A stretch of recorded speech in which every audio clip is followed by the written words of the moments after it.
교회 지도자들과 종교 연구자들 그리고 기독교 팟캐스터들까지 모두 이 충격적인 통계가 기독교계에 나타난 이유를 알아내기 위해 분주히 움직이고 있습니다.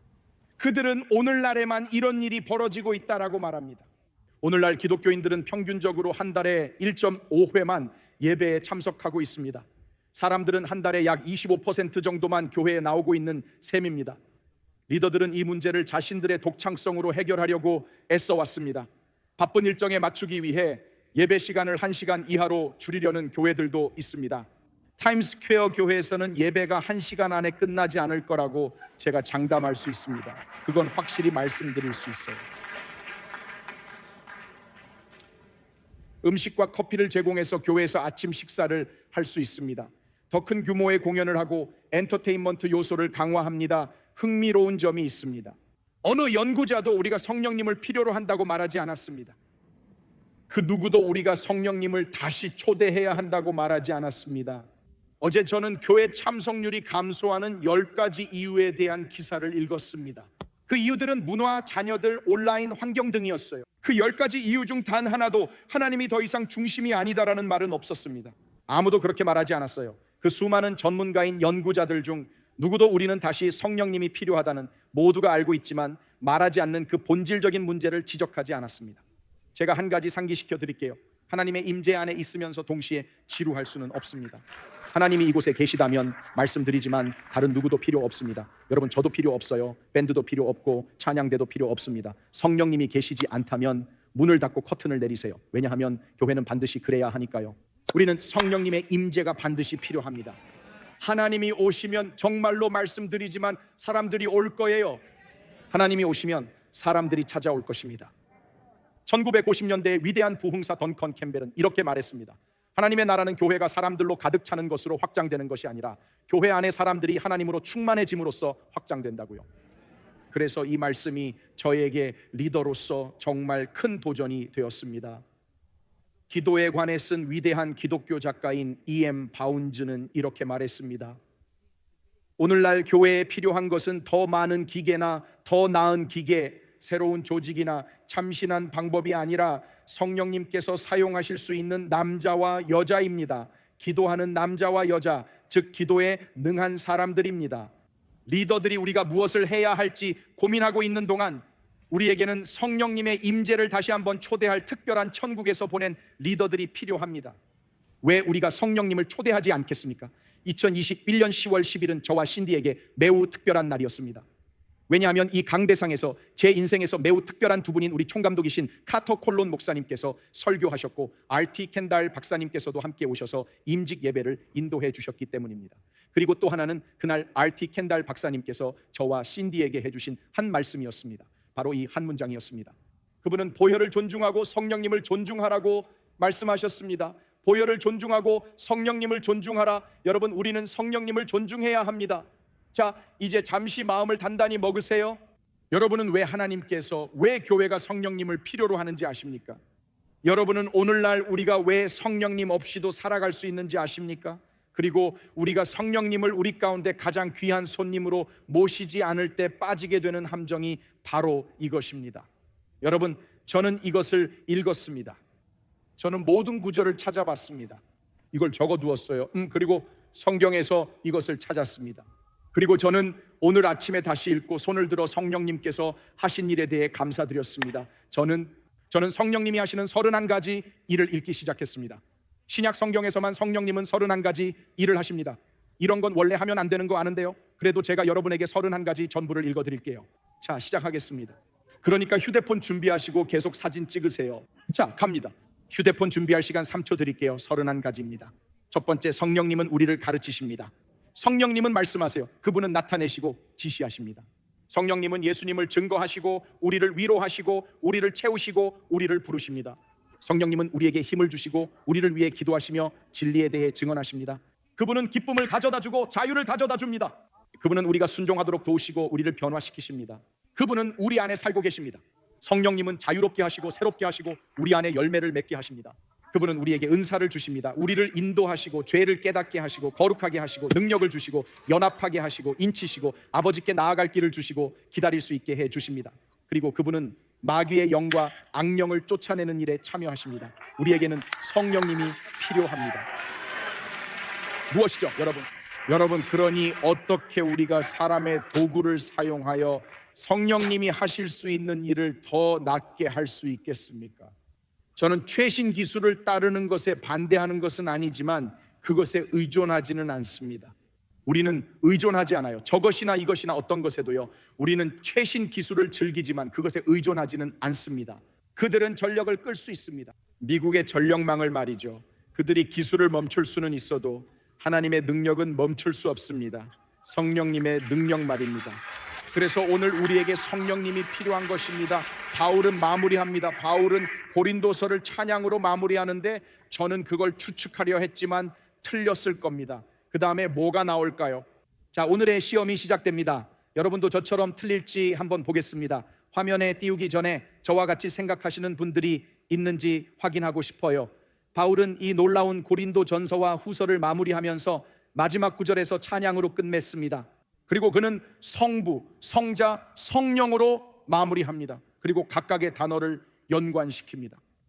그래서 화면에 구절을 띄우기 전에 바울이 예수님과 연관지은 단어는 예수님의 은혜가 여러분과 함께 하기를 입니다. 그 다음에는 하나님의 사랑이 여러분과 함께 하기를 이라고 말합니다. 자, 이제 질문이 나옵니다. 이제 성령님의 이름이 곧 나올 차례입니다. 그래서 저는 생각해 봤어요. 내가 평소에 뭐라고 예상했을까? 이 구절을 알고 있었지만 제가 어떻게 말했을까요? 저는 이렇게 말했겠죠. 예수님의 은혜라고 했겠죠. 맞아요. 그리고 하나님의 사랑이라고도 말했을 거예요. 네, 그렇죠. 그리고 아마도 저의 신앙의 배경 때문에 성령의 능력이라고 말했을 겁니다. 성령의 능력이라고 말했을 분 몇 분이나 계신가요? 네, 성령의 능력이라고 말했을 정직하신 분이 몇 분이나 계신가요? 왜냐하면 저도 그렇게 말했을 테니까요. 예수님의 은혜, 하나님의 사랑, 성령의 능력, 이걸 보세요. 바울은 말합니다. 주 예수 그리스도의 은혜와 하나님의 사랑과 여기 나옵니다. 성령의 교통하심이, 바울은 교제를 우리가 서로 나누는 것이 아니라 성령과의 관계로 연결시키고 있습니다. 함께 걷는 동반자 관계, 즉 헬라어로 코이노니아가 필요하다고 말합니다. 우리에게 성령과 다시 발맞추어 걸어야 한다고 도전하고 있는 것입니다. 그것이 바로 바울이 고린도 교회에 도전한 내용입니다. 성령과 다시 발맞추어 걷고 교제하라는 것이었죠. 그렇습니다. 스펄전은 그 무거운 말들에 이어 이렇게 말했습니다. 하나님의 영이 없이는 우리는 정말로 아무것도 할 수 없다. 우리는 사실상 바람이 없는 배요, 수액이 없는 나무가지요, 불이 없는 숲과 같다. 우리는 쓸모없게 된다. 우리에게는 성령의 역사가 필요합니다. 보십시오. 예수님은 부활하신 후 500명의 사람들에게 중요한 지시를 주셨고, 그 지시는 예수 그리스도의 교회가 탄생하도록 인도하고 이끌어줄 방향을 알려주었습니다. 사도행전 2장입니다. 그것은 결정적인 역할을 했습니다. 그분이 하신 말씀을 들어보세요. 이것은 고린도전서에 나옵니다. 만나신 사람들의 수를 보여줍니다. 고린도전서 15장. 무덤에 묻히셨다가 3일 만에 다시 살아나셨다는 것입니다. 그러고서 그분은 베드로에게 나타나셨고 그 후 12제자에게 나타나셨으며 그 다음에는 500명이 넘는 형제들에게 일시에 나타나셨는데 한 번에 500명이 부활하신 예수님을 보았습니다. 예수님께서 주신 명령을 들어보십시오. 누가복음 24장 49절입니다. 그분은 이렇게 말씀하셨습니다. 내 아버지께서 약속하신 성령을 내가 너희에게 보내겠다. 그러나 너희는 위에서 오는 능력을 받을 때까지 예루살렘에 머물러 있거라. 이것을 생각해 보세요. 이것을 한번 생각해 보세요. 그러니까 부활하신 예수님으로부터 500명의 사람들이 직접 지시를 받은 겁니다. 그 500명은 제가 방금 하나하나 읽어드리고 성경 구절까지 제시한 그 31가지 일들을 직접 경험하게 될 사람들이었습니다. 그리고 부활하신 지 약 40일 후 예수님께서 하늘로 승천하십니다. 문이 열려 있고 다락방은 이 모든 사람들을 환영합니다.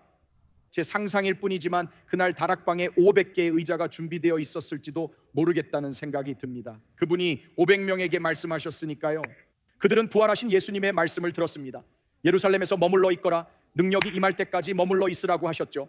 그래서 그들이 예수님의 말씀을 들었기 때문에 500개의 의자를 준비했을 거라고 상상할 수 있습니다. 그러다 갑자기 사도행전 1장 12절에 이렇게 나옵니다. 제자들이 감람원이라 하는 산으로부터 예루살렘에 돌아오니 이 산은 예루살렘에서 가까워 안식일에 가기 알맞은 길이라. 들어가 그들이 유하는 다락방으로 올라가니 이제 시작입니다. 여자들과 예수의 어머니 마리아와 예수의 아우들과 더불어 마음을 같이하여 오로지 기도에 힘쓰더라. 모인 무리의 수가 약 120명이나 되더라.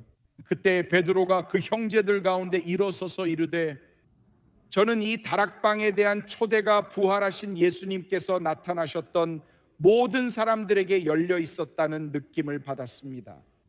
저는 예수님께서 사람들이 성령님과 교제하며 살아가라고 초대하셨다고 진심으로 믿습니다. 그리고 저는 다락방에 대해 읽으면서 계속해서 제 자신에게 이 질문을 던졌습니다. 부활하신 예수님을 본 다른 380명은 어디에 있는 걸까? 그들은 어디에 있는 걸까? 예수님의 말씀을 들었지만 기도하러 오지 않은 사람들은 도대체 어디에 있었을까? 다락방에 나타나지 않은 사람들 말입니다. 어떤 의미에서는 76%가 그것을 놓쳤습니다. 76%는 그냥 지나쳐 버렸습니다. 부활하신 예수님의 말씀을 들은 사람들 중 4분의 3은 예수님을 바라보며 말했죠. 예수님, 훌륭한 가르침이었습니다. 이제부터는 우리가 알아서 할게요. 왜 예수님은 능력을 받을 때까지 머물러 있거라는 말씀을 하셨을까요? 저는 그 380명이 믿지 않는 사람들이었다고 생각하지는 않지만 그 120명은 충만함을 받고 하나님과의 교제와 친밀함 속에서 살았다고 생각합니다. 그 누구도 이전에 경험해보지 못한 것이었습니다. 그리고 또 다른 질문이 있습니다. 왜냐하면 이것은 정말 중요한 질문이기 때문입니다. 예수님의 부활을 목격한 그 3년간의 목격자들이 왜 예수님의 증인이 될 수 없었을까요? 그게 무슨 말씀이신가요? 팀 목사님, 그분이 하신 말씀을 들어보세요. 오직 성령이 너희에게 임하시면 너희가 권능을 받고 예루살렘과 온 유대와 사마리아와 땅 끝까지 이르러 내 증인이 되리라 하시니라. 여러분 잠시 생각해 보세요. 만약 누군가가 전 세계를 다니며 복음을 전할 자격이 있다면 그것은 부활하신 예수님을 직접 목격한 사람들이어야 하지 않겠습니까? 하지만 예수님께서는 그들이 아직 자격이 없다고 말씀하셨습니다. 그들이 부활하신 예수님과 대화하고 그분을 직접 보았다면 이제 교회를 시작할 준비가 된 것처럼 보일 수도 있습니다. 그들은 훈련소에 갔고 성경 학교에도 다녔습니다. 우리는 이 모든 것을 했고 이제 준비가 되었다고 생각했습니다.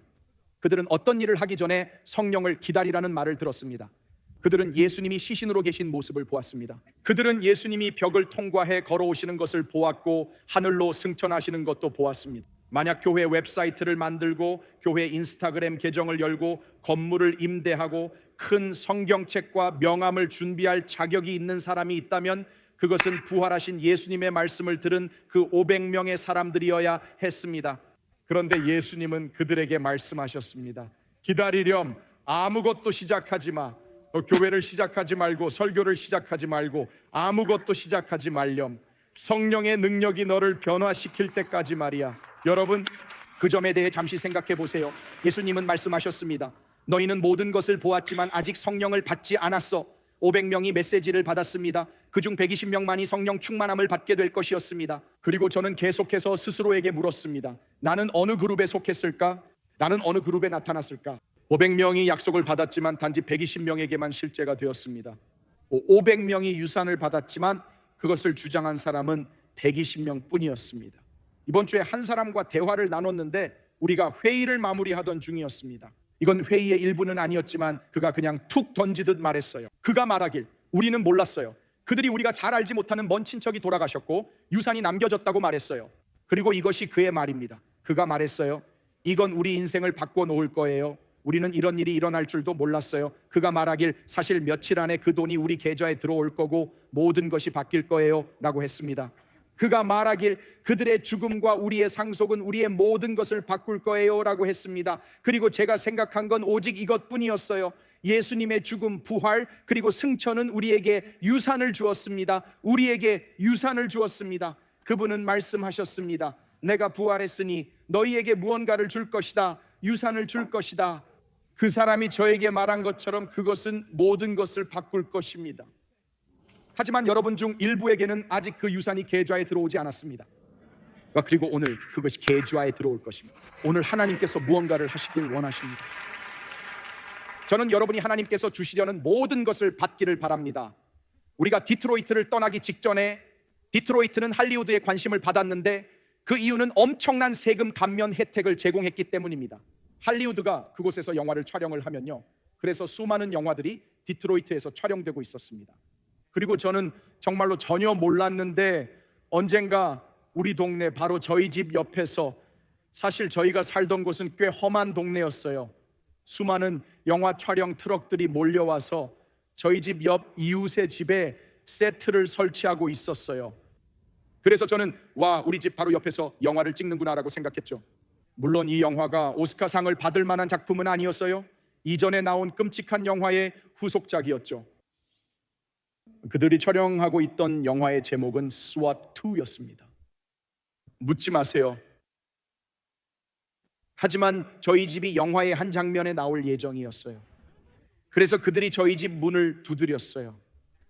영화사 매니저 중 한 명이 와서 이렇게 말했죠.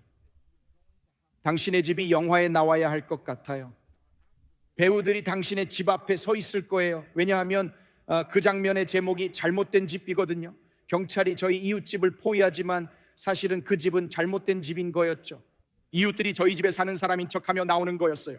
그러니까 실제로 우리 집을 사용하는 건 아니었어요. 그냥 영화에 우리 집 사진만 사용할 예정이었죠. 그래서 제가 말했어요. 그들이 이렇게 말했죠. 당신의 집을 사용하는 대가로 돈을 드리고 싶어요. 그래서 제가 말했죠. 얼마를 주시려는 건가요?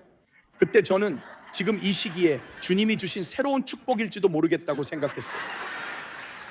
그들이 말하길, 그럼 $50는 어때요? 그래서 제가 말했죠. 좋아요. $50를 주세요 라고 했어요. 그들은 정말 순식간에 수표를 써줬어요. SWAT2라고 적혀 있었어요. 그리고 금액은 $50였죠. 저는 그 수표를 간직했어요. 이런 생각이 들더라고요. 와, 이거 집을 대여해주는 새로운 사업이 될 수도 있겠는데.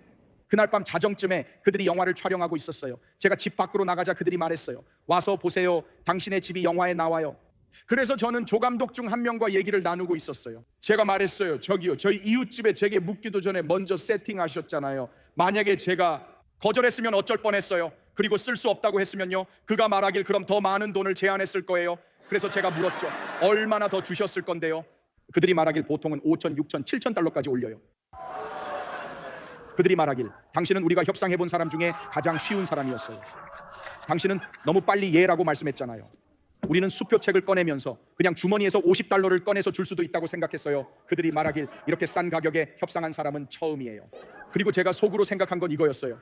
들어보세요. 여기 앉아 계시거나 온라인으로 보시고 있는 여러분 중 몇몇은 예전에 인생에서 가장 위대한 결정을 내렸어요. 여러분은 나는 거듭나고 싶어요 라고 말했죠. 하지만 제가 여기서 말하고 싶은 건 거기서 멈추지 말라는 거예요. 아, 나 그거 했지 하고 그냥 멈추지 마세요. 하나님께서 여러분을 위해 준비하신 모든 것을 누리지 못한 채 멈추지 마세요. 여기 앉아서 기도하고 나 그거 했어 라고 말하며 나가지 마세요. 거듭났고 이제 걷고 있다고 하면서요. 지금 제가 말씀드리는 건 성령님의 충만함 속으로 들어가서 그분이 여러분의 삶을 변화시키게 하라는 거예요. 전부 누리세요. 그냥 $50짜리 예배에 참석하고 나가서 자기 할 일만 하지 마세요.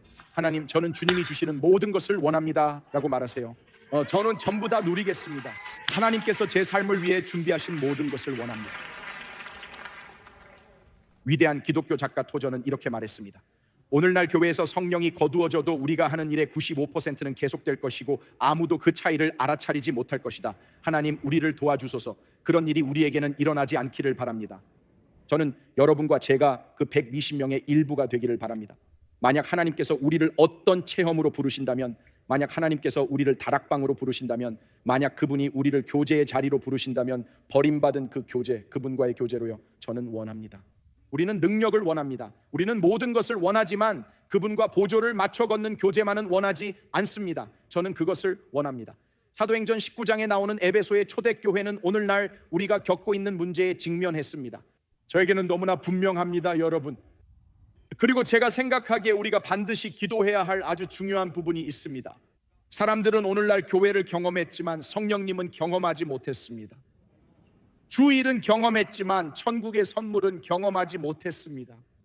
그들은 380명의 교회 예배는 경험했지만 하나님께서 행하시고자 하시는 120명의 능력은 경험하지 못했습니다. 바울은 사도행전 18장에서 훌륭한 설교를 들은 교회 사람들에게 말하고 있습니다. 사도행전 18장 24절에서 그들의 목회자가 누구였고 그가 무엇을 했는지 들어보십시오. 이곳은 에베소 교회입니다. 성경에는 이렇게 나와 있습니다. 알렉산드리아에서 난 아볼로라 하는 유대인이 에베소에 이르니 이 사람은 언변이 좋고 성경에 능통한 자라. 그가 일찍이 주의 도를 배워 열심으로 예수에 관한 것을 자세히 말하며 가르치나 요한의 세례만 알따름이라. 이것이 사도행전 18장의 내용입니다. 그리고 갑자기 사도행전 19장에서 바울이 그 도시에 나타나 교회 성도 몇 명에게 말을 겁니다. 어쩌면 그 76% 중 일부이거나 그 380명 중 일부일 수도 있다고 생각합니다. 1절에서 일어나는 일을 들어보세요.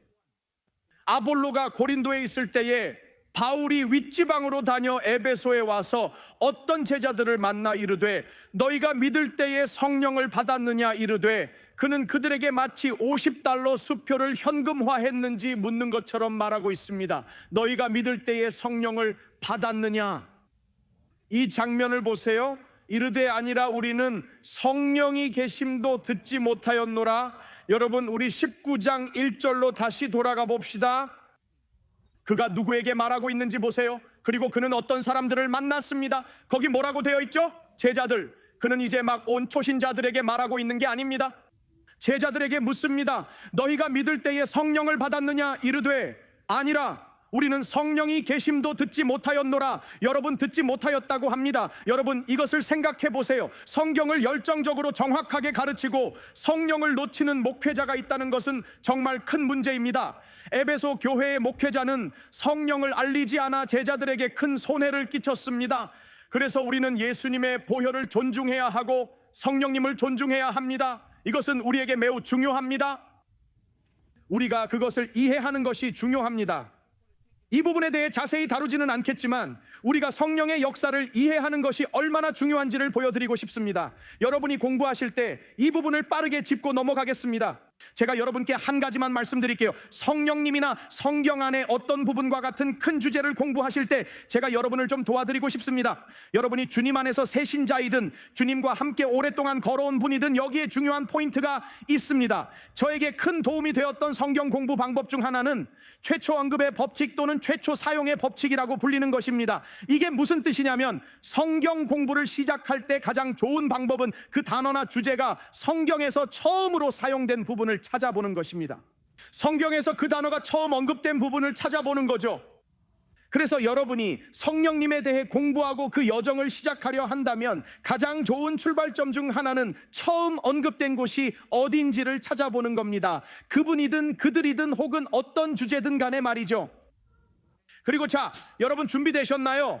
성경에서 성령님이 처음 언급되는 장면은 바로 창세기 1장 창조의 순간입니다. 성경에서는 창조 이야기를 시작하자마자 성령님에 대해 말해야겠다고 말합니다. 우리는 성령님에 대해 이야기해야겠다라고 합니다. 이 점을 한번 생각해 보세요. 제가 창세기 1장에서 읽은 내용이 바로 이것입니다. 여러분께 직접 읽어드리고 싶어요. 창세기 1장 1절입니다. 이렇게 시작하죠. 태초에 하나님이 천지를 창조하시니라. 자, 이제 나옵니다. 최초 언급의 법칙입니다. 땅이 혼돈하고 공허하며 흑암이 깊음 위에 있고, 여러분 그리고 무엇이라고 하죠? 여기서 무엇이라고 하는지 보세요. 하나님의 영은 무엇을 하고 있었죠? 하나님의 영은 수면 위에 운행하시니라. 여러분, 제가 꼭 말씀드려야겠어요. 성경에서 하나님의 영이 처음 언급될 때 그분은 정체되어 있지 않았습니다. 멈춰 있지 않았어요. 그분은 움직이고 계셨습니다. 아, 예수님, 여러분 말하지 마세요. 발코니에 계신 여러분 말하지 마세요. 하나님의 영이 여러분 안에 계신다고 하면서 움직이지 않는다고 말하지 마세요. 그렇게 보지 마세요. 강대상 앞으로 나가지도 못하고 손도 못 들고 입도 열지 못하고 발도 움직이지 못하고 아무것도 못하면서 갑자기 나는 크리스천입니다 라고 말하시네요. 성령님이 처음 언급된 최초 언급의 법칙에 따른 성령 충만한 그리스도인이 아니죠. 우리에게 처음 소개된 그 영은 움직이고 계시니까요. 그분은 어두운 곳에서도 움직이십니다. 그분은 아무도 없는 곳에서도 움직이세요. 여러분, 여기 앉아 계신 분들 중에 이 말씀이 마음에 들지 않는 크리스천들이 보입니다. 왜냐하면 여러분 중 몇몇은 속으로 말하죠. 나는 이 손 안 움직일 거야. 저는 이 손을 움직일 겁니다. 이 발도 움직일 겁니다. 입도 열 겁니다. 다리도 움직일 겁니다. 저는 반드시 움직일 거예요. 왜냐하면 하나님의 영이 여러분 안에 계시면 뭔가는 반드시 움직이게 되어 있어요. 하나님의 성령이 움직이실 때 그냥 가만히 앉아 있을 수는 없습니다.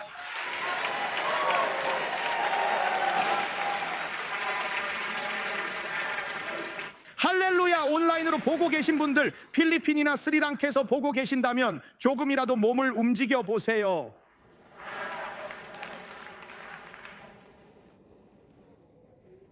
여러분, 저는 앞으로 우리에게 다가올 일들은 성령님 없이 우리가 싸울 수도 마주할 수도 없다고 생각합니다. 우리는 교회 안에서뿐만 아니라 나설 때도 성령님이 필요합니다. 그래서 그분이 우리 안에 거하시는 겁니다. 그분은 이 건물 안에 사시는 게 아니에요. 그분은 우리 안에 사십니다. 그래서 성경에서 말씀하시는 거예요. 사도행전 1장 8절로 다시 돌아가 보면 예수님께서 말씀하십니다. 너희는 아직 복음을 전할 준비가 되지 않았다. 예수님께서 말씀하셨죠. 오직 성령이 너희에게 임하시면 너희가 권능을 받고, 성령이 너희에게 임하시면, 잘 들으세요. 이건 정말 중요해요. 예수님께서 이렇게 말씀하셨어요. 이건 제가 그냥 덧붙이는 거라서 따로 메모는 없어요. 그러니까 혹시 프로덕션 팀에서 찾고 있다면 이건 없어요. 오직 성령이 너희에게 임하시면 너희가 권능을 받고, 그리고 말씀하십니다. 내 증인이 되리라. 예수님은 전도 활동을 하라고 말씀하신 게 아닙니다. 내 증인이 되리라 하십니다. 왜냐하면 전도 활동을 한다는 건 토요일 오전 11시에 일정을 잡고 그냥 나와서 함께 나가는 걸 의미하거든요. 하지만 성령이 여러분 안에 계시다면 여러분 증인이 되기 위해 따로 정해진 시간이 필요하지 않습니다. 그 말은 저는 F열차 안에서도 증인이 될 수 있다는 뜻이에요. 코네티컷에서도 증인이 될 수 있고요, 스태튼 아일랜드에서도, 이탈리아에서도, 체코공화국에서도, 네덜란드에서도 증인이 될 수 있습니다. 일본에서도, 중국에서도, 러시아에서도, 스리랑카에서도 우리는 증인이 될 수 있어요. 왜냐하면 그분이 우리 안에 계신다면 우리는 무언가를 하는 사람이 아니라 성령의 능력으로 인해 무언가가 되는 사람이기 때문입니다. 그래서 앞으로 다가올 일들은 정말로 성령 없이는 싸울 수도 마주할 수도 없습니다. 디모데후서 1장 14절은 이렇게 말합니다. 성령님의 도움을 통해, 그분이 어디에 계신다고요? 또 우리 안에 계시는 성령님의 도움으로 그대가 맡은 선한 일을 잘 지키시오. 여러분 이걸 보세요. 여러분 화면을 보세요. 또 우리 안에 계시는 성령님의 도움으로 그대가 맡은 선한 일을 잘 지키시오. 오늘은 알려드리며 마무리하고 싶습니다. 앞으로 우리가 마주하게 될 일들과 앞으로 겪게 될 싸움을 준비하기 위해 성령님에 대한 4가지 소중한 진리를 여러분께 나누고자 합니다. 하지만 우리가 시작하지 않으면 맞서거나 싸울 수 없습니다. 교회가 잃어버린 그 버림받은 교제, 성령님과의 교제를 위해 부르짖지 않으면요, 우리는 하나님의 은혜를 알고 있습니다. 우리는 하나님의 사랑을 알고 있지만 다시 성령님과의 교제가 필요합니다. 그 교제가 필요합니다. 우리에겐 코이노니아가 필요합니다. 우리는 교제 방법과 공통 분모를 만드는 방법을 잘 알고 있지만 성령님과의 교제를 잃어버림으로써 놓치는 것이 분명히 있습니다. 그러니 제가 할 수 있는 한 명확하게 설명해 보겠습니다. 오늘 우리가 반드시 지켜야 할 4가지 진리가 있습니다. 첫 번째, 성령님, 그분은 나의 인치심입니다.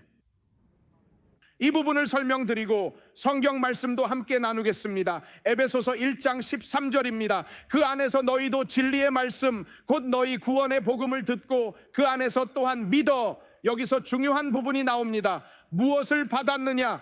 약속의 성령으로 인치심을 받았느니라. 그는 말합니다. 여러분이 믿는 그 순간 성령이라는 인장이 여러분의 마음에 찍혔다고요. 여러분, 그 당시에는 인장이 상징이었습니다. 그것은 상징이나 로고로 여겨졌습니다. 그것은 소유권을 나타내며 이것이 어디에서 비롯되었는지를 보여주는 표시였습니다. 그러니까 무대에서 뭔가를 본다면 그것에 표시되어 있습니다. 그것은 누가 만들었는지, 제조자가 누구인지, 누구의 소유인지를 나타냅니다. 이건 우리 공장에서 나온 것입니다. 바로 그것을 나타냅니다. 그분은 말합니다. 여러분이 성령을 볼 때 하나님께서 말씀하시는 거예요. 이건 내가 만든 작품이다. 내가 그들을 변화시켰다. 그건 내가 한 일이다. 자, 이제 놀라운 이야기를 해드릴게요. 인장이 있으면 누가 그 물건을 만들었는지 알 수 있죠. 인장을 하나 보여드릴게요. 왜냐하면 우리는 종종 이야기의 결말로 바로 넘어가거든요. 여러분은 가장 유명한 무덤에도 인장이 있었다는 걸 알고 계셨나요? 마태복음 27장을 보세요. 그들이 경비병과 함께 가서 무엇을 했죠? 돌을 임봉하고 무덤을 굳게 지키니라. 그 인장이 무엇인지 아시겠어요? 그것은 로마의 인장이었습니다. 로마요. 예수님의 무덤을 지키던 그 로마 병사들은 아무도 예수님의 시신을 훔쳐갔다고 거짓말을 만들어낼 수 없도록 했습니다. 그들은 인장을 찍으며 말했죠. 이제 우리가 책임지고 있다. 지구상에서 가장 강력한 권력의 상징이었죠. 예수님의 시신에 손을 대면 로마의 분노를 사게 될 것이었습니다. 하지만 무슨 일이 벌어졌냐면 로마는 자신들이 이 땅에서 강력하다고 생각했지만 더 큰 권세가 있다는 걸 잊고 있었던 겁니다. 보세요. 이게 바로 마태복음 27장의 끝입니다. 오직 하나님만이 로마의 인장을 두고 이렇게 유쾌한 유머를 가지실 수 있죠. 이걸 보세요. 안식일이 다 지나고 안식 후 첫날이 되려는 새벽에 막달라 마리아와 다른 마리아가 무덤을 보려고 갔더니, 자 여러분 이걸 한번 보세요. 큰 지진이 나며 주의 천사가 하늘로부터 내려와 돌을 굴려내고 그 위에 앉았는데, 제 생각엔 그 인장 위에 앉았을 겁니다. 그리고는 이렇게 말했겠죠. 누가 진짜 주관자인지 정말로 보여주겠다. 로마가 주관자가 아니다. 경비병들도 아니다. 이 무덤을 다스리는 건 천국이다. 그리고 그는 여기 계시지 않는다. 그는 죽은 자 가운데서 살아나셨다. 할렐루야. 영국 작가 F.M. 아시의 책 성령의 상징들을 몇 년 전에 읽었는데, 그 책이 인장의 중요성을 다시금 일깨워 주었습니다. 이 내용을 아주 간단히 여러분께 전해드리겠습니다. 성경시대의 인장은 사람이 자신이 소유한 것을 식별하는 방법이었습니다. 사람들은 자신만의 인장을 찍곤 했죠. 그리고 F.E. 마시는 말합니다. 예를 들어 사업가가 레바논에서 대량의 목재와 제목을 구입했습니다. 그런데 그가 그것을 구입했을 때 당장 그 물건을 가지고 갈 수는 없었죠. 그래서 그가 한 일은 그 위에 자신의 인장을 찍는 것이었습니다. 그리고 그가 말하길 그 목재들은 배를 통해 최종 목적지로 보내질 것이라고 합니다. 하지만 그가 직접 그것을 가져갈 수 없었기 때문에 가족의 인장을 자 여러분 중 몇 분은 이걸 바로 이해하실 겁니다. 그는 목재를 구입했습니다. 그는 이렇게 말하죠. 지금은 가져갈 수 없지만 내가 이것들을 샀다. 이건 내 것이다. 지금은 가져갈 수 없지만 내가 이 위에 내 인장을 찍을 거야. 왜냐하면 언젠가는 내가 이 목재를 받을 것이고 그것이 도착할 테니까. 좋습니다. 이쪽에 계신 분들은 지금 제대로 이해하고 있네요. 그들은 그 통나무들을 지중해에 있는 배에 실었고 항구에 도착했을 때 그 위에 찍힌 소유의 인장을 보고 누구의 것인지 알 수 있었던 겁니다. 좋은 소식입니다. 성도 여러분, 크리스천은 성령으로 인치심을 받았습니다. 우리의 주인이 말씀하시죠. 내가 그들을 샀다. 내가 그들을 위해 죽었지만 지금 당장은 데려갈 수 없어. 왜냐하면 그들을 위한 거처를 준비하러 가기 때문이지. 그래서 내가 그들에게 인을 쳐야 해. 그리고 내가 그들에게 인을 쳤다는 건 그들을 잊었다는 게 아니라 언젠가 내게 속한 사람들을 되찾을 날이 올 거라는 뜻이야. 나는 그들을 집으로 데려올 거야. 왜냐하면 그들은 내 것이기 때문이지. 여러분이 구원받았다면 여러분은 인치심을 받은 것입니다. 할렐루야. 정말 기쁜 소식입니다. 두 번째로, 왜 이렇게 소리치는지 모르겠지만 두 번째로, 그분은 나의 보증이십니다. 에베소서를 계속 보세요. 너희가 인치심을 받았다고 말한 직후에 이렇게 이어집니다. 그 안에서 너희도 진리의 말씀 곧 너희의 구원의 복음을 듣고 그 안에서 또한 약속의 성령으로 인치심을 받았으니. 자 이제 나옵니다. 그분 곧 성령께서 우리에게 무엇으로 주어졌다고요?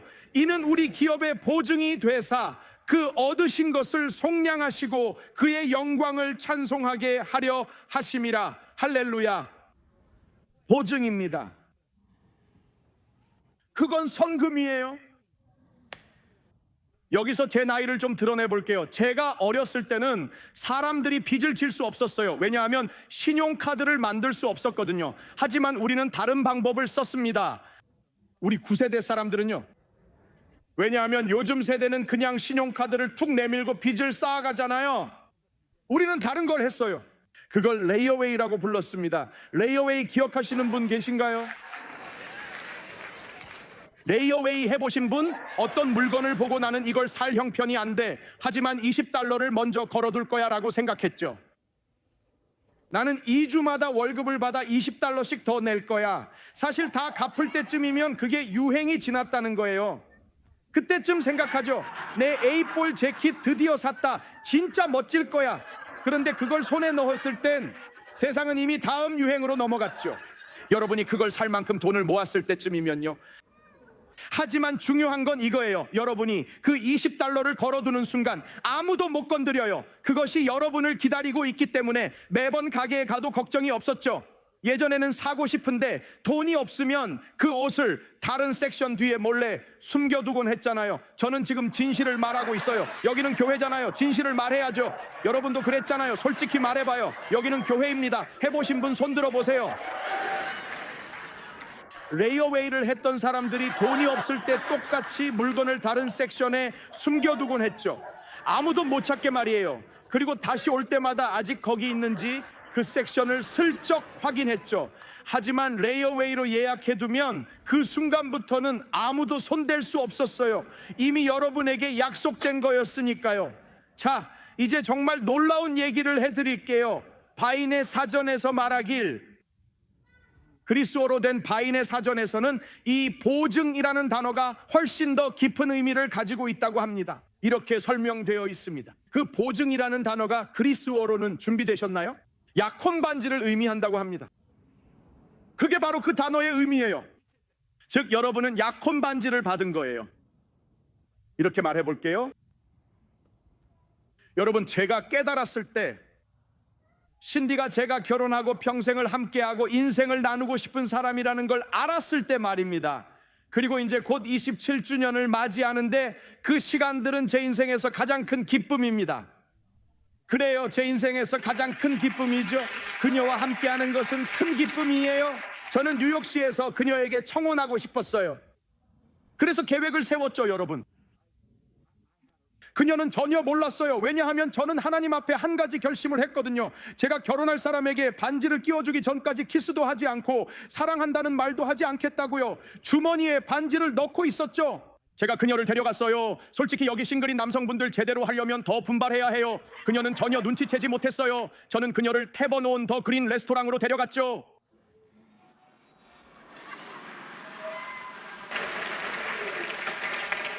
그리고 나서 말과 마차를 준비했어요. 마차로 시내를 돌아다니는 거예요. 지금은 이런 게 없어요. 우리가 록펠러 센터에 도착했을 때였죠. 모든 국기들이 펄럭이는 곳에서 제가 마부에게 말했어요. 뉴욕 토박이었는데 여기서 멈춰주세요 라고 했죠. 저는 무릎을 꿇고 반지 상자를 열고 말했어요. 신디 사랑해. 여기 록펠러 센터 한가운데서요. 제가 무릎을 꿇고 있었고 그녀는 울고 있었고 저도 울고 있었어요. 그리고 마차를 몰던 그 남자는 그 마부가 저희를 바라보더니 정말이에요. 신디에게 확인하셔도 돼요. 그가 저희를 보다가 갑자기 말하더군요. 정말 아름답네요. 제가 말한 그대로였어요. 아름다운 순간이었거든요. 그리고 제가 그 반지, 그 약속의 반지를 그녀의 손가락에 끼워 주었을 때 그건 정말로 이런 의미였어요. 당신은 이제 내 사람이에요. 그리고 우리는 진심으로 미래를 약속하고 미래의 삶을 함께 살아갈 거예요. 정말 그렇습니다, 여러분. 그건 단지 반지에 관한 게 아니었어요. 그녀의 손가락에 낀 반지는 이게 전부가 아니라는 걸 말하고 있었죠. 목표는 손가락에 반지를 끼우는 게 아니에요. 목표는 나는 약혼자가 있어요. 누군가 당신에게 다가올 때 말해야 해요. 아니에요.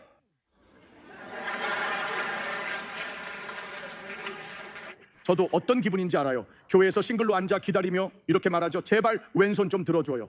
혹시 반지가 있는지 보려고 말이에요. 성령님이 임재하시면 모든 게 드러나게 되어 있어요. 지금 제가 분명히 말씀드릴게요. 왜냐하면 어느 순간 손가락에 반지가 끼워졌다는 건 나는 이미 선택받았고 미래에 약속된 날이 있다는 뜻이거든요. 그건 약속받았다는 의미예요. 그 말은 당신에게 관심 없어요. 굳이 저한테 말 걸 필요 없다는 뜻이죠. 저에게 데이트 신청할 필요도 없어요. 저는 이미 보증받았고 약속되었으니까요. 그 말은 우리가 구원받았을 때 성령님이 우리 안에 계신다는 뜻이에요. 그분이 우리에게 말씀하시는 건 이거예요. 지금 이게 전부가 아니라는 거죠.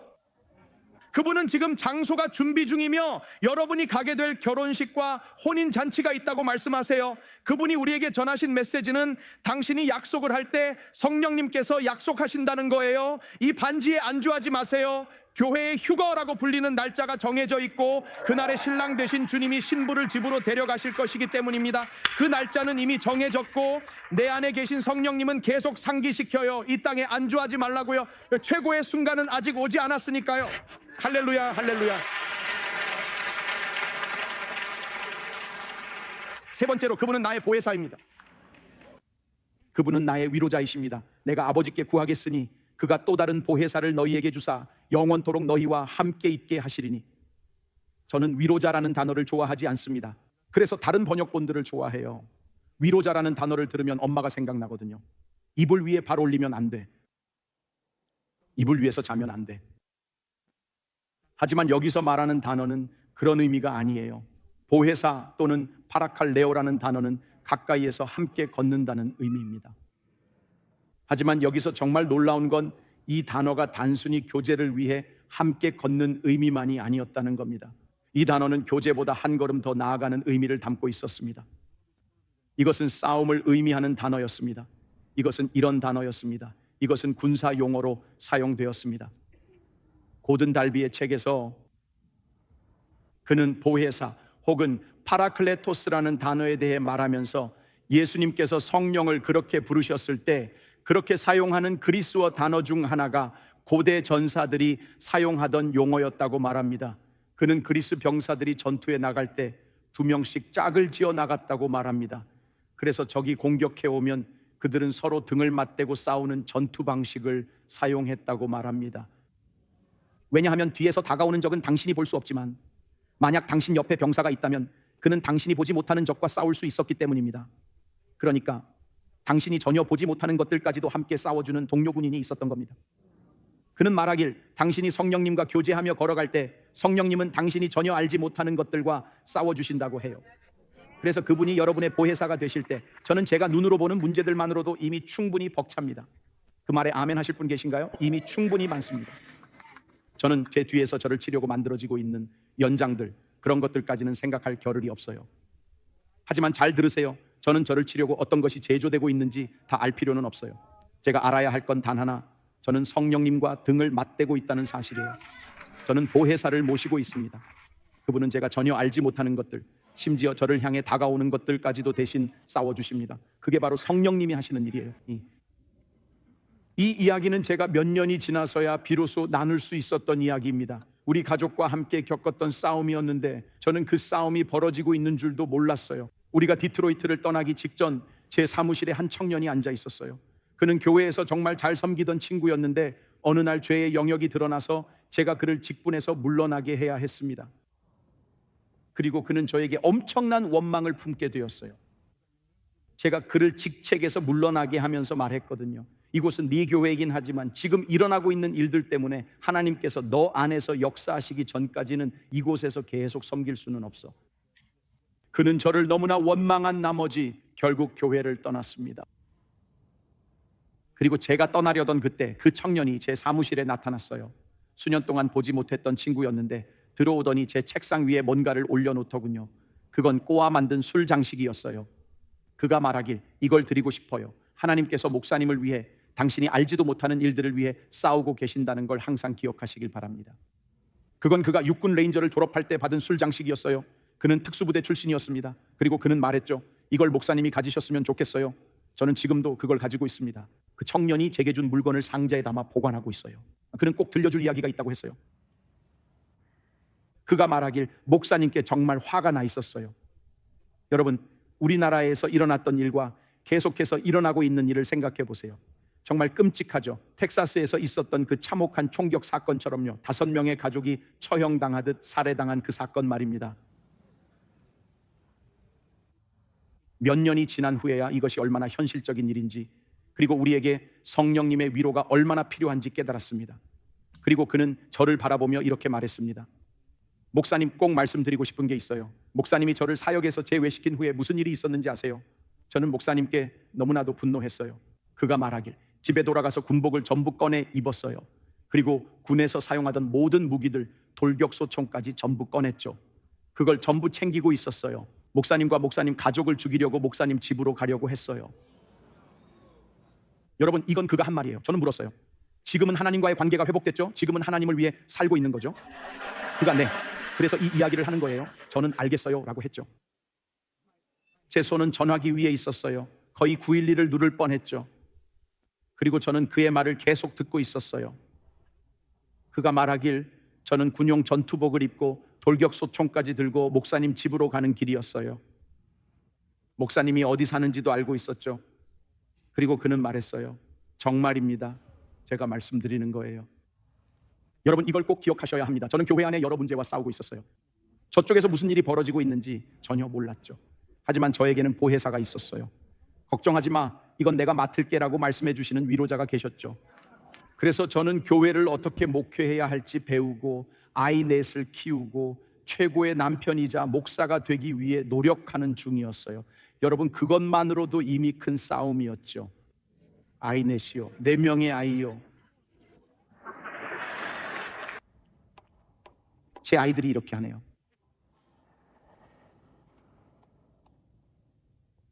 그가 말했어요. 무슨 일이 생겼는지 나눌게요. 그가 말하길 짐을 차에 다 실었어요. 그리고 차에 앉았는데 들리는 목소리가 있었어요. 실제로 들리는 소리였다고 했죠. 그는 말했어요. 정말이에요. 분명히 들리는 목소리였어요. 그리고 그 목소리가 이렇게 말했대요. 이 차를 후진시키면 널 죽이겠다. 그는 그것이 목소리였다고 말했습니다. 그래서 제가 물었죠. 하나님이 그렇게 말씀하신 거예요?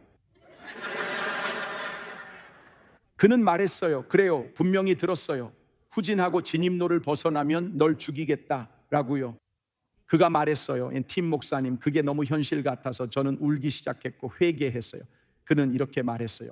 목사님이 보호받는 사람이라는 걸 알았거든요. 그는 말했고 갑자기 제 안에서 이런 생각이 들었어요. 글쎄요, 저는 그냥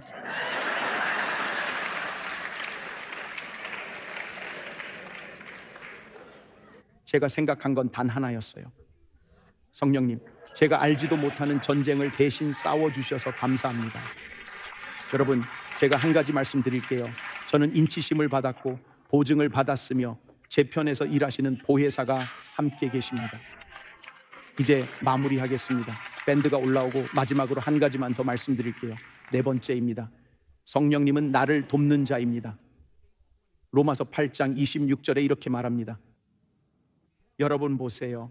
이와 같이 성령도 우리의 연약함을 도우시나니 우리는 마땅히 기도할 바를 알지 못하나 할렐루야. 오직 성령이 말할 수 없는 탄식으로 우리를 위하여 친히 간구하시느니라. 할렐루야. 여러분, 이것이 얼마나 놀라운 축복입니까? 놀라운 일입니다. 세상에서 가장 위대한 그리스도인조차도 자신이 어떻게 기도해야 할지 모른다고 말했습니다. 여러분, 오늘 제가 예수님을 믿고 거듭난 지 20년, 30년, 40년 되신 분들께 드리고 싶은 말씀이 있습니다. 사도 바울조차도 어떻게 기도해야 할지 모른다면 우리도 모르는 게 당연한 겁니다. 우리는 성령 없이는 기도할 수 없습니다. 저는 그분의 인치심이 필요합니다. 저는 그분의 보증이 필요합니다. 저는 보혜사가 필요해요. 그리고 오늘 이 말씀을 여러분께 드리고 싶습니다. 우리가 기도할 때 성령님의 도움이 필요합니다. 여러분, 제가 처음 교회를 개척하고 제한상영과 영화관에서 시작했던 첫 번째 기도 모임이 생생하게 기억납니다.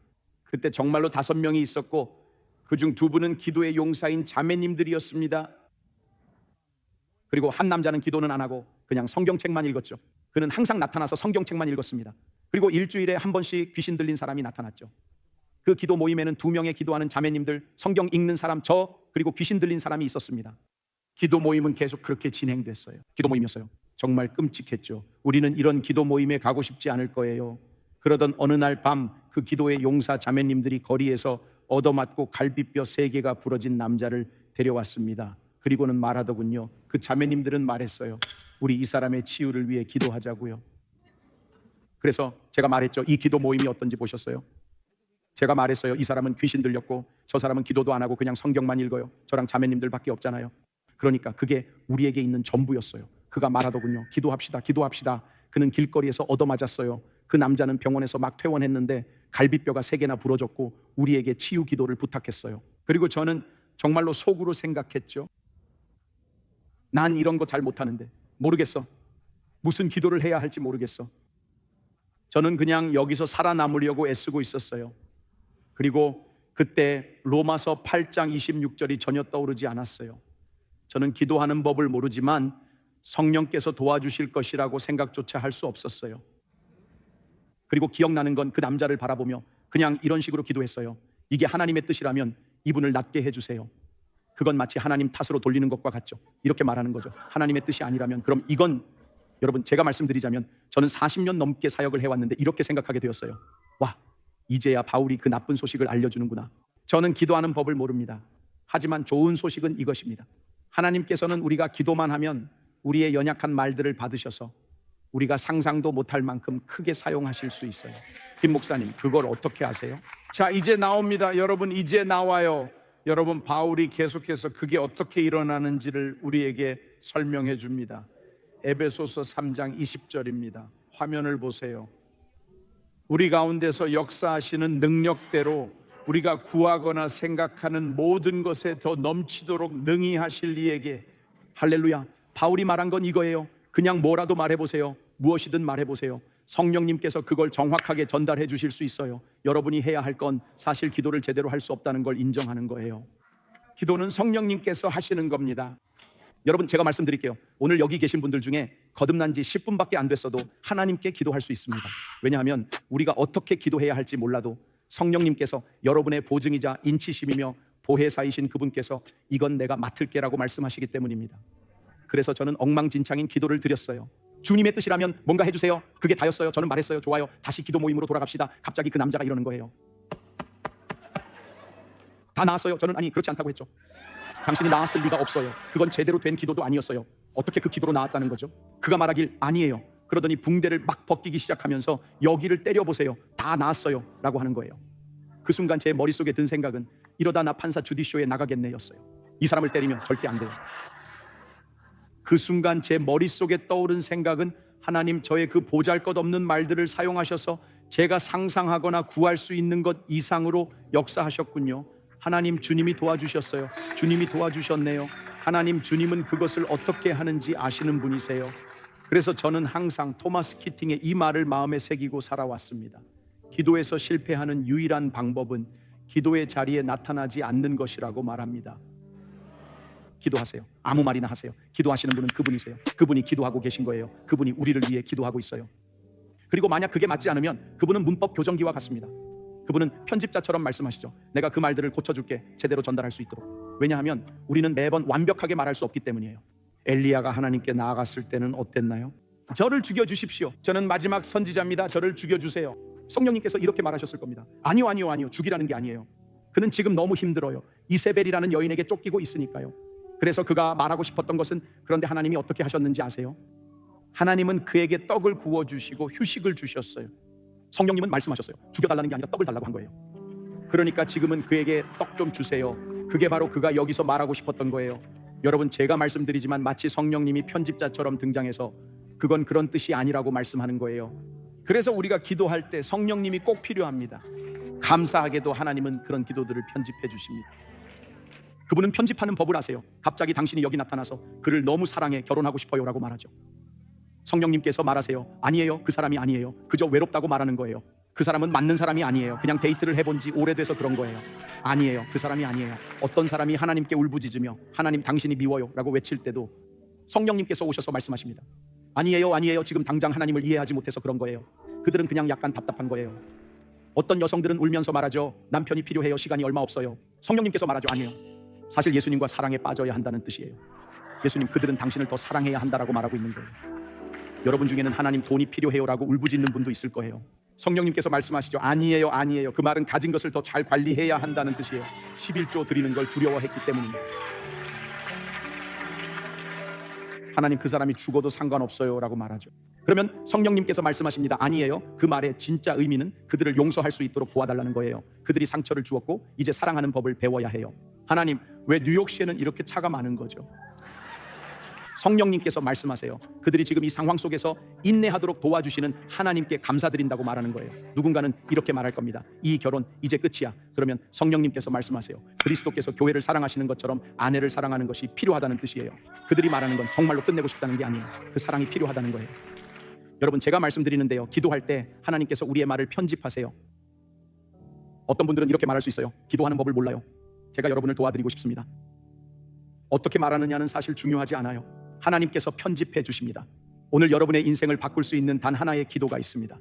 저는 제 삶에 하나님이 필요합니다라는 기도입니다. 왜냐하면 여러분이 하나님, 제 삶에 오시길 원합니다라고 말하는 그 순간 성부와 성자와 성령께서 일하시기 시작하시기 때문입니다. 하나님의 무한한 사랑과 예수님의 크신 은혜, 그리고 성령님과의 깊은 교제가 오늘 이 순간 여러분 모두와 함께 하기를 진심으로 바랍니다. 여러분, 유창하게 말할 필요는 없습니다. 정확한 표현을 알 필요도 없어요. 단지 하나님을 원하기만 하면 됩니다. 여러분, 정말 놀라운 게 뭔지 아세요? 잠시 후에 여러분은 이 말을 듣게 될 거예요. 제가 이 말을 하는 걸 듣게 될 겁니다. 하나님과 관계를 맺는 방법은 ABC처럼 간단하다는 거예요. 여러분, 흥미로운 게 뭔지 아세요? 제가 C에 도달할 때 미리 준비시켜 드릴게요. C가 뭔지 아세요? 예수님을 고백하는 거예요. 예수님을 주님으로 말이죠. 준비되셨나요? 여러분, 성령님 없이는 C confess 고백도 할 수 없습니다.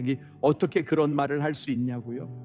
제가 한 말이 아닙니다. 바울이 그렇게 말했어요. 고린도전서 12장 3절. 그리고 성령님의 도움 없이는 아무도 예수님을 주님이라고 말할 수 없습니다. 그러니까 이 기도를 드리는 것조차도 성령님의 도움이 필요하다는 거예요. 여기 계신 몇 분은 싸움을 하고 있고 전투의 직면에 있어요. 여기 앉아 계신 분들 중에는 나를 지켜줄 사람이 없다는 분들이 있을 거예요. 나를 보호해주고 보증해줄 만큼 사랑해주는 사람이 없다는 분들 여기 계시죠? 내 삶에 깊이 관여해주는 사람이 없어라고요. 나를 천국으로 인도해줄 사람이 없어라고 느끼는 분들도 계실 겁니다. 오늘 이 자리에 계신 분들 중에는 내 기도 생활을 누군가 도와줄 수 있다는 걸 몰랐어요. 이 모든 걸 얻을 수 있다는 걸요. 그게 바로 오늘 하나님과 관계를 맺을 때 여러분에게 일어나는 일입니다. 목표는 여러분을 교회에 데려오는 게 아닙니다. 진짜 목표는 하나님이 여러분 안에 계시느냐는 거예요. 그게 전부입니다. 기독교는 장소에 오는 것이 아니라 그분을 만나는 것입니다. 그리고 예수님께서는 여러분이 오늘 천국에 간다는 확신을 정말로 가질 수 있는 그 관계를 거듭남이라고 부르셨습니다. 예수님께서 이렇게 말씀하셨습니다. 사람이 거듭나지 아니하면 하나님의 나라를 볼 수 없느니라. 그리고 여러분 중 일부는 거듭남이 뭐예요? 라고 물을 겁니다. 그건 우리가 만든 말이 아니라 예수님의 말씀이에요. 예수님께서 여러분이 육체적으로 첫 번째로 태어난 것처럼 영적으로도 두 번째로 태어나야 한다고 하셨어요. 여러분의 첫 번째 탄생은 생일입니다. 두 번째 탄생은 하나님께서 여러분 안에 들어오실 때 일어나는 일입니다. 주 예수 그리스도의 은혜와 하나님의 사랑과 성령의 교통하심입니다. 자, 함께 말해 봅시다. 하나님의 은혜라고요. 죄송합니다. 하나님의 사랑이죠. 주 예수 그리스도의 은혜와 성령의 교통하심입니다. 와, 여러분이 하나님을 삶에 초대하면 성령님께서 31가지 일을 시작하십니다. 그리고 그건 제가 발견한 것만 그렇습니다. 그게 전부가 아닙니다. 성령님께서 우리를 위해 하시는 일은 정말 셀 수 없이 많아요. 은혜, 사랑, 교제입니다. 그게 어떻게 가능한가요, 팀 목사님? 정말 간단합니다. A, B, C처럼요. A는 내가 죄인이라는 것을 인정하는 것입니다. 내가 망가졌고 스스로 고칠 수 없다는 것을요. 어떤 약속도 프로그램도 처방전도 나를 고칠 수 없습니다. 나는 내면이 망가져 있습니다. 여러분은 지금 고쳐져야 했던 1번 후보를 보고 계신 겁니다. 하나님께서 저를 고쳐주셨습니다. 제가 다시는 이런 일 안 하겠다고 약속할 수도 있고 최고의 사람이 되겠다고 모든 것을 다 시도할 수도 있죠. 하지만 저는 죄된 본성을 가지고 있습니다. 이미 진단은 끝났습니다. 당신은 죄인입니다. 그래서 제가 무엇을 해야 하나요? 하나님, 두 번째 기회를 주세요. 하나님은 말씀하십니다. 아니, 두 번째 기회가 필요하지 않아. 너에게 필요한 건 두 번째 탄생이야. 어떻게 가능하죠? 비믿음입니다. 하나님께서 나를 이렇게나 사랑하신다는 것을 믿는 거예요. 하나님의 사랑에 관한 부분이죠. 하나님은 자신의 아들을 보내셔서 죽게 하셨습니다. 제가 죽어야 할 그 죽음을 대신하신 거예요. 그리고 받을 자격이 없는 보상을 주셨어요. 그리고 C는 그분을 주님으로 고백하는 것입니다. 말하는 거예요. 이제 제 삶의 주인은 주님이십니다. 그 주님이라는 단어는 성령님의 도우심으로 이렇게 고백하게 됩니다. 하나님, 주님은 저를 주일에 교회에 데려가기 위해 십자가에 달려 죽으시고 부활하신 게 아니잖아요. 주님은 저를 천국으로 데려가기 위해 그렇게 하신 거잖아요. 하나님은 당신이 교회에 한두 시간 앉아있는 것에는 관심이 없으셨어요. 하나님은 당신이 영원히 함께 있기를 바랍니다. 그리고 그 일은 오늘 가능합니다. 오늘 여기서 저는 그분을 제 삶에 원합니다. 저는 변화되고 싶습니다. 라고 말씀하신다면 일본에 계신 분들, 러시아에서 보고 계시는 분들, 나이지리아나 우간다, 가나에서 함께하고 계신 여러분, 바로 지금이 그 순간입니다. 바로 지금이 그 순간입니다. 모든 분들 고개를 들고 주위를 둘러보세요. 저와 함께 일어나 주세요. 우리는 모두 함께 일어납시다. 저는 이걸 꼭 하고 싶습니다. 당신은 이 영상을 보고 계시죠? 하나님께서 당신을 얼마나 사랑하시는지 꼭 알았으면 좋겠습니다. 이것은 누군가가 여러분에게 던질 수 있는 가장 중요한 질문입니다. 가장 중요한 질문입니다. 당신은 거듭나셨습니까? 그리고 오늘이 바로 당신의 두 번째 생일이 될 수 있습니다. 당신의 두 번째 생일입니다. 제가 그 기도를 도와드리겠습니다. 우리가 하나님께 기도하는 그 내용을 함께 하겠습니다. 하지만 성령님의 도우심 없이는 이 말을 진심으로 할 수 없습니다. 성령님의 도우심이 필요합니다. 오늘 이 자리에 계신 분들 중에 팀 목사님, 저도 그 기도에 함께 하고 싶어요 라고 말하는 분이 계시다면 하나님을 알고 싶어요. 아마 여러분 중에는 여러 그룹에서 오신 방문객분들도 있을 겁니다. 이탈리아에서 온 분이든 벨리즈에서 오셨든 푸에르토리코에서 오셨든 어디에서 오셨든 상관없습니다. 러시아에서 오셨든 우크라이나에서 오셨든 중요하지 않습니다. 스페인에서 오셨을 수도 있겠지만 중요한 건 바로 지금 이 순간입니다. 브롱스나 어퍼 이스트 사이드에서 오셨을 수 있죠. 하나님은 오늘 당신을 변화시키길 원하십니다. 그 변화는 이 결정을 내리는 것에서 시작될 수 있습니다.